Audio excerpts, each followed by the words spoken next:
ഈ സ്വർണ്ണക്കടത്തുമായിട്ട് അൻവറിന്റെ ഏതെങ്കിലും തരത്തിൽ ബന്ധമുണ്ടോ? അതൊക്കെ അന്വേഷിക്കല്ലേ. ബന്ധപ്പെട്ടുള്ള ചില ശുപാർശകൾ അല്ല, ഞാൻ അതിന്റെ ഉള്ളടക്കത്തിലേക്കൊന്നും കടക്കുന്നില്ല. അതൊക്കെ അന്വേഷിക്കുകയാണ്. അതൊക്കെ രണ്ട് ടീമാണ്. ഒന്ന് DGPയുടെ നേതൃത്വത്തില്ല സ്പെഷ്യൽ ഇൻവെസ്റ്റിഗേഷൻ ടീമാണ് അന്വേഷിക്കുന്നത്. ഒരു കേസ് വിജിലൻസ് ആണ് അന്വേഷിക്കുന്നത്, DGP. അതിനേക്കാൾ അപ്പുറം ഇപ്പം ജുഡീഷ്യൽ എൻക്വയറിയാണ് പറയുന്നത്. ജുഡീഷ്യൽ എൻക്വയറിക്ക് എന്ത് സാങ്ക്ടിറ്റിയുള്ളത്? ഉമ്മൻചാണ്ടി കേസിൻ്റെ അകത്ത് ഒരൊറ്റ മൊഴിയും ബിഫോർ ദി ലോ അഡ്മിസബിൾ അല്ല എന്ന് പറഞ്ഞില്ലേ? ഇനി ആ കമ്മീഷൻ റിപ്പോർട്ട് വന്നാൽ തന്നെ ആ സ്റ്റേറ്റ്മെൻറ്റിൻ്റെ അടിസ്ഥാനത്തിൽ പോലീസ് ഇൻവെസ്റ്റിഗേഷൻ നടത്തിയിട്ടേ കോഗ്നൈസൻസ് എടുക്കാൻ പറ്റൂ. പിന്നെ ഈ ജുഡീഷ്യൽ എൻക്വയറി എന്ന് പറയുന്നതിനകത്ത് എന്താ അർത്ഥം? പിന്നെ അന്വേഷണം നടത്താതെ സസ്പെൻഡ് ചെയ്യണോ? അങ്ങനെ ഒരാളെ സസ്പെൻഡ് ചെയ്തു മുമ്പ് ഒരു DGP. അറിയോ നിങ്ങൾ? സുപ്രീം കോടതി എടുത്തങ്ങെറിഞ്ഞു സെൻകുമാറിൻ്റെ. എന്നിട്ട് ആ വിഡിത്തത്തിലേക്ക് വീണ്ടും പിണറായി പോകണമെന്നാണോ ഈ പറഞ്ഞതിൻ്റെ അർത്ഥം? ഒരാഴ്ച അദ്ദേഹത്തിന് കാത്തിരുന്നൂടെ? നിയമപരമായിട്ടുള്ള കാര്യങ്ങൾ നിയമപരമായിട്ടേ പരിശോധിക്കാൻ പറ്റൂ. വലിയൊരു ജനക്കൂട്ടം അവിടെ ഉണ്ടായിരുന്നു. ജനക്കൂട്ടം പണ്ട് MP രാഘവൻ പോയ സമയത്ത് ഉണ്ടായിട്ടില്ലേ? ഉണ്ടായിരുന്നു. ഓർമ്മ ഉണ്ടോ? KPRന്റെ കൂടെ എത്ര ആളുണ്ടായിരുന്നു? ഉണ്ടോ? ഗൗരമ്മേൻ്റെ കൂടെ എത്ര ആളുണ്ടായിരുന്നു? അവസാനം മരിക്കുന്ന ഘട്ടത്തിൽ അവരൊക്കെ പറഞ്ഞതെന്നല്ലോ, ഈ ചെങ്കൊടി പുതപ്പിച്ച് സഖാക്കളുടെ സാന്നിധ്യത്തിൽ എൻ്റെ ശവം സംസ്കരിക്കണമെന്നാണ്. ആ ബോധത്തിലേക്ക് ഇദ്ദേഹം എത്തുമെന്നുള്ള അറിയില്ല. കാരണം അദ്ദേഹം ഇതേവരെ പാർട്ടി മെമ്പർ അല്ലല്ലോ. അതൊരു രാഷ്ട്രീയ ബോധമാണ്, ഒരു തൊഴിലാളി വർഗ ബോധമാണ്.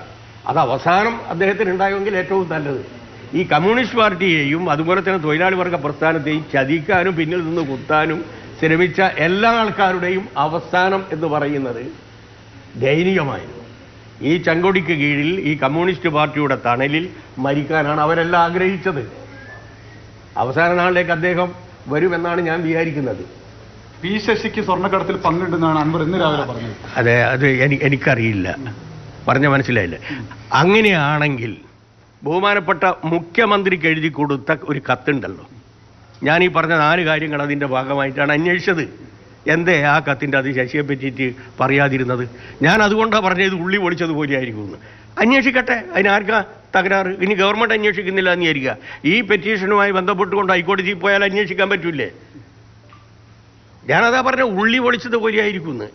അങ്ങനെയാണെങ്കിൽ ആദ്യം തന്നെ ഇദ്ദേഹത്തിൻ്റെ മുമ്പിൽ ഒരു തെളിവുണ്ടെങ്കിൽ അത് ഫസ്റ്റ് ഇൻസ്റ്റൻസ് ഇദ്ദേഹത്തിന് പറഞ്ഞൂടെ? ഇതൊരു ആഫ്റ്റർ തോട്ടാണ്, പിന്നീട് വന്നിട്ടുള്ള ഒരു ബോധാണത്. മനസ്സിലായില്ലേ? മറുനാടൻ ഷാജിൽക്കരയ്ക്കെതിരായിട്ടുള്ള അന്വേഷണം സർക്കാർ വേണ്ട രീതിയിൽ ചെയ്യാത്തതാണോ അൻവറിനെ പ്രകോപിപ്പിക്കാൻ? അതോ അയാളെ സംരക്ഷിക്കുന്നു എന്നുള്ള ആക്ഷേപം അൻവർ കേരള ഗവൺമെന്റിനും പിണറായി വിജയനും എതിരായി ഏറ്റവും ശക്തമായ ഭാഷയിൽ സംസാരിക്കുന്ന 2 ആളാണ്. ഒന്ന് നിങ്ങൾ ഈ പറഞ്ഞ ഷാജൻ, രണ്ടാമത് നേരത്തെ ഞാൻ സൂചിപ്പിച്ച ജയശങ്കർ. അത് തന്നെ ഒരു ഉദാഹരണമല്ലേ? കേരള ഗവൺമെൻറ്റിനും മുഖ്യമന്ത്രിക്കുമെതിരായി വ്യക്തിപരമായി ഇതുപോലെ ആക്ഷേപം നടത്തിയ ഏതെങ്കിലും ദൃശ്യമാധ്യമമുണ്ടോ? എന്നിട്ട് ഞങ്ങളെടുത്ത സമീപനം എന്താ? നിഷ്പക്ഷമായിട്ടുള്ള സമീപനമല്ലേ എടുത്തത്? ഒരു പൊളിറ്റിക്കൽ വെഞ്ചൻസോട് കൂടിയിട്ടാണ് എടുക്കുന്നതെങ്കിൽ കള്ളക്കേസ് അവരുടെ പേരിലെടുക്കാം. അന്വേഷിച്ച് സത്യാവസ്ഥ മനസ്സിലാക്കാതെ എങ്ങനെ ഒരു കേസുമായി ബന്ധപ്പെട്ടുകൊണ്ട് ഉത്തരവാദപ്പെട്ട ഒരു ഗവൺമെൻറ്റിന് കേസ് റൈസ് ചെയ്യാൻ പറ്റും? ഇപ്പോഴും ഞങ്ങൾക്കെതിരായിട്ടല്ലേ പറയുന്നത്? എന്നിട്ട് ഞങ്ങൾ വെഞ്ചൻസ് കാട്ടിയിട്ടില്ലല്ലോ. അത് തന്നെ ഞങ്ങളുടെ തൊഴിലാളി വർഗ ബോധമാണ്. കൾച്ചേർഡ് ആയിട്ടുള്ള റിഫൈൻഡ് ആയിട്ടുള്ള പൊളിറ്റിക്സ് ആണ് ഞങ്ങൾ കൈകാര്യം ചെയ്യുന്നത് എന്നുള്ളതിൻ്റെ ഏറ്റവും നല്ല തെളിവാണ് നിങ്ങളിവിടെ പറഞ്ഞത്. അൻവർ പറയുന്ന രീതിയിൽ പോലീസ് കേസെടുത്തിട്ടില്ല എന്നുള്ളതാണോ പ്രകോപനം? അല്ല, അങ്ങനെ അൻവർ പറയുന്ന കാര്യത്തിൽ അന്വേഷിച്ചിട്ട് കേസെടുക്കും. അന്വേഷിക്കാതെ സുവമോട്ടോ കേസെടുക്കാൻ പറ്റില്ല. അങ്ങനെ എടുത്ത കേസൊക്കെ തള്ളിയിട്ടുണ്ടെന്ന് ശക്തികൾക്കെതിരായിട്ടുള്ള ശക്തമായിട്ടുള്ള നീക്കം. അതിൻ്റെ ഭാഗമായിട്ടാണ് സുഹൃത്തെ 2 കോടി രൂപ തലക്ക് പറഞ്ഞേ. വെറുതെ പറഞ്ഞല്ല, പിണ്ണാക്കിൻ്റെ വിലയല്ല പറഞ്ഞ മനസ്സിലായ 2 കോടി. ഇവർക്ക് ആർക്കെങ്കിലും അങ്ങനെ ഒരു അനുഭവം ഉണ്ടായിട്ടുണ്ടോ? അതിൻ്റെ മുമ്പിൽ ഒന്നും ചൂളിപ്പോകാത്ത കേരളത്തിൻ്റെ പ്രിയപ്പെട്ട മുഖ്യമന്ത്രിയെ ഒരാൾ വിചാരിച്ചു കഴിഞ്ഞാലും നശിപ്പിക്കാൻ കഴിയില്ല, നശിപ്പിക്കാൻ അനുവദിക്കുകയില്ല. Okay, thank you. സംസ്ഥാനത്തിന്റെ മറ്റു സ്ഥലങ്ങളിൽ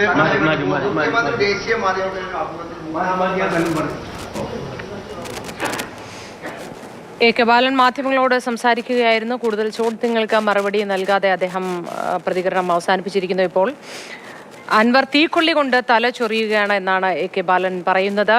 ഒരാഴ്ച കൂടി കാത്തിരിക്കാമായിരുന്നു. മതത്തെയും വിശ്വാസത്തെയും ദുരുപയോഗം ചെയ്യുന്നു. മാത്രമല്ല ന്യൂനപക്ഷങ്ങളിൽ നിന്നും സർക്കാരിനെയും പ്രത്യേകിച്ച് മുഖ്യമന്ത്രിയെയും അകറ്റി നിർത്താൻ മനഃപൂർവ്വമായ ശ്രമം നടത്തുന്നു. ന്യൂനപക്ഷത്തോട് വൈരാഗ്യമുള്ള തരത്തിൽ സാഹചര്യങ്ങൾ വരുത്തി തീർക്കാൻ ശ്രമിക്കുന്നു തുടങ്ങിയ കാര്യങ്ങളാണ് എ കെ ബാലൻ പറഞ്ഞത്.